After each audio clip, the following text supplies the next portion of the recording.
hands again for Steve Goldberg!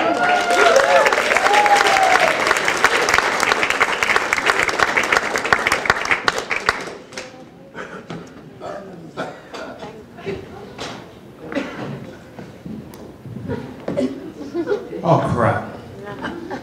My therapist is a moron. You know, I told him I'm going back on stage, been a long time, and I have a little stage fright. And he says, Steve, just imagine them all naked. Call me. You know, it's not like I'm uncomfortable with my nudity. I am very comfortable with my nudity. Unfortunately, other people aren't. I actually made some money being nude. Everyone heard of the Naked Cowboy? Naked Cowboy? Yeah, remember? Yeah. I was down the block. I was a naked Jew boy.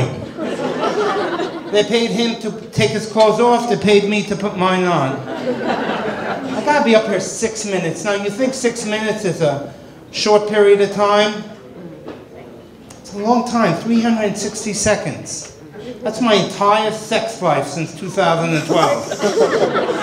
And I'm including 53 seconds of a prostate exam. I like my doctor, she's cute. I know what you're thinking. New talent night and this old fart gets on stage. I want to tell you something. 30 years ago, I had a dream. I was going to be on Saturday Night Live. I still have a very similar dream. Now I dream to stay awake to watch Saturday Night Live. And only pee once. Sucks getting old. But everyone gets old. Bob Weir. Bob Weir? Wanna know Bob Weir, Grateful Dead? Yeah. Just 70 years old last month. I remember going to Dead shows, used to bring my drugs, my pot, my acid. Went to a Dead show in November, early November, Madison Square Garden. Brought my drugs, my Motrin, my Maalox, my children's aspirin, just in case. Oh crap, I bet the football game today, I bet the over-under. Texans against the Ravens. Texans. I bet under. Crap, 4 people knelt. The under was 3. Those damn football players. Excuse me. You know, I read this article about Louis C.K., and you never know where a comedian's hands have been before they get on stage. You know, I actually met Louis C.K., and all these years I've been mad at him. I said, Louis, can't we collaborate on something? He said, Steve, I work alone. All these years I've been mad at him. Now I realize he was telling the truth. But one thing, you have to give him a hand. I mean, his hands are busy, but you have to give him a hand because he really copped to it. He admitted what he was doing. I don't know why he had to blame his second-grade teacher. You heard this? He was a bully in class, and the second-grade teacher said, Louis, from now on, keep your hands to yourself. So that's how that went. But really, it is getting very difficult to joke this day and age. Very difficult to joke. You got these crazy douchebag terrorists killing people, blowing themselves up. All over the world they're doing this. For what? For 72 virgins. That's what they want. They want 72 virgins. Well, I got some news for them. If there are 72 virgins in this world, or in the next world, they're all Jewish. Can you imagine it? Ahmad!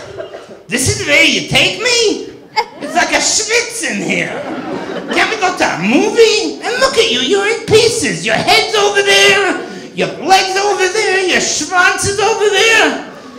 You want me to do what? Zelda, Raz, Eto, listen to this one. Listen to this big shot terrorist. He thinks he's gonna pop our cherry. We said no to doctors. We said no lawyers. We said no movie stars. We even said no politicians, and you know how hard that is. Now this schmuck thinks he's gonna pop our cherry? This guy's gonna have blue balls for eternity, let me tell you. I don't know, the older I get, the more Jewish I get. I'm like my mother. My mother was born in New York City, but she died with a European accent. It's like, Steve, where you going? Where are you going? I said, Mom, you were born in Shipshead Bay. What's with the there? Wasn't always like that. I dated some non-Jewish women. I dated a woman named Kathy, Catholic woman. Things were going fine. I went to her godson's christening. Went upstairs, went up to the priest, got that little wafer thing. I asked for a smear of cream cheese. She didn't appreciate that. even dated a black woman. We were actually engaged. Her name was Vanessa. Really loved her. Then I came home one day, and I used the N-word, Neil Diamond. Yes, Neil Diamond. Who knew? It was the 80s. The jazz singer was in the movie theater. He was in town. I thought she'd want to go. And she's like, Neil Diamond? Neil Diamond? He ain't no jazz singer. He ain't no jazz singer. Steve, we got irreconcilable differences. And she went through all my record albums. Eric Clapton, he didn't shoot the sheriff. Bob Marley shot the sheriff. Leonard Skinner, that Confederate flag-raising idiot, and that crazy song, Angry Bird, goes on and on and on.